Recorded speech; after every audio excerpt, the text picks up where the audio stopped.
How's it going, everyone? My name is Jackson and thank you for switching to Jackson. So the Pokemon Presents Direct has been and gone, and oh my god, this has to be one of the worst Pokemon Directs in years. You know it's bad when the best thing about the Direct was the 1 hour DJ set with the Yellow Mouse himself, before the show even begun.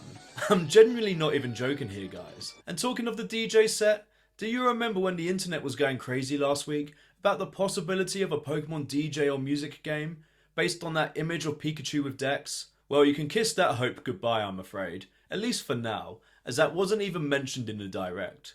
But hey, Pikachu did put on a banging set.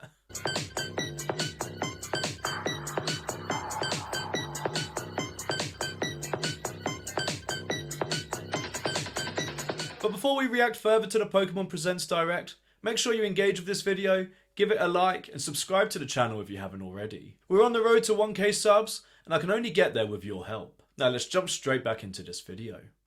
Right folks, before I bitch and moan about what we didn't get, here's a very quick rundown on what they showed us in the 25-minute runtime. Right guys, they started off the show with some information about the upcoming Pokemon World Championship, taking place August 15th to August 17th in Anaheim. There will be a variety of card-based and video game-based tournaments, so make sure to tune in for the World Championships next month, if that's your cup of tea. And if you're lucky enough to be going to compete or spectate, they also explained you would get some free gifts and all that usual stuff, which is pretty cool.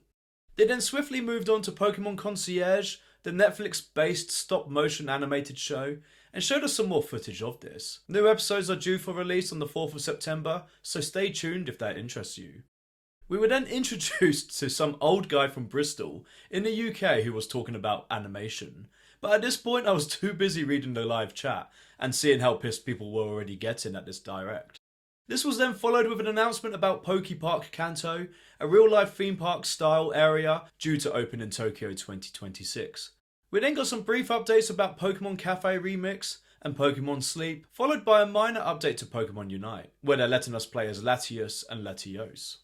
They shared some card art of the upcoming Pokemon EX trading card set none of us will ever get the chance to buy, thanks to limited releases and scalping. And at this point, you're probably as bored listening to me as I was watching this crap. Things do start to pick up from this point onwards. We got a new Pokemon announcement in the form of Pokemon Friends, a puzzle-based family-friendly Pokemon game for the original Switch and mobile devices. This was also shadow dropped today, which is pretty cool, and honestly, it looked alright, especially for younger gamers or anyone that enjoys solving puzzles. We got a new update for Scarlet and Violet, but honestly, it's just more Terror Raid battles and in-game tracksuits. But hey, better than a kick in the teeth. They also gave us a sales pitch about the Switch 2 update and how Scarlet and Violet play even better than before, which of course isn't hard when the original version runs like a potato on the Switch 1. They explained a bit more about Pokemon Champions EX, another joint Switch 1 and mobile device game, due for release in 2026. They shared a bit more about recruiting Pokemon, training them, and the online battle system including ranked mode. This did look alright to be fair, and maybe worth checking out when it releases. I think the price point here will be the biggest factor as to whether I play it, but I expect this to be a live service game, with the ongoing introduction of different Pokemon to train and battle. And finally, they closed the show with new information and a trailer for Pokemon Legends EA. A lot of what was shown we already knew about, but they introduced us officially to a handful of new characters, such as Emma, who was in the original Pokemon X and Y game, and was the leader of Luminous City Gain. But in this sequel, she's now a detective who can help solve crime. They also showed us Rogue Mega Evolution Pokemon, and how you need Mega Evolution Pokemon of your own to fight them. Very much similar to raid battles, and this led to a reveal of Mega Dragonite for the first time. I wasn't a fan of the design, but each to their own. The game releases on the 16th of October for Switch 1 and Switch 2, and that was the close of the Pokemon Presents Direct. So there we have it guys, a brief recap to save you the disappointment of catching up yourself. So why is everyone mad about this Pokemon Presents Direct, Jackson? Well, for some reason, a lot of the internet and content creators all thought we were going to get some crazy reveals and announcements in this Direct. I saw content creators being adamant that we were finally going to get the original Pokemon games on the Nintendo Switch Online, remakes to Black and White, a Let's Go version of Gold and Silver, and news on the next mainline Pokemon series. There was some buzz that we might get a new music-based Pokemon game thanks to the Pikachu deck images that we talked about earlier. And in reality, we literally got none of that.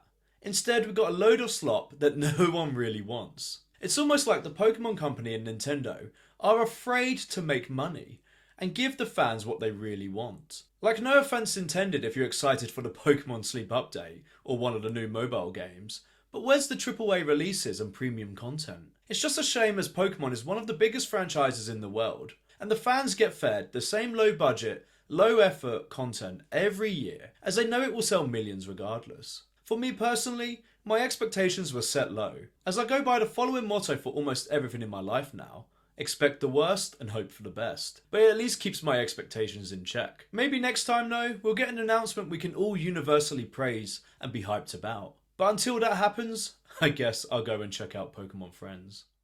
Now it's your turn to let me know your thoughts on the latest Pokemon Presents Direct.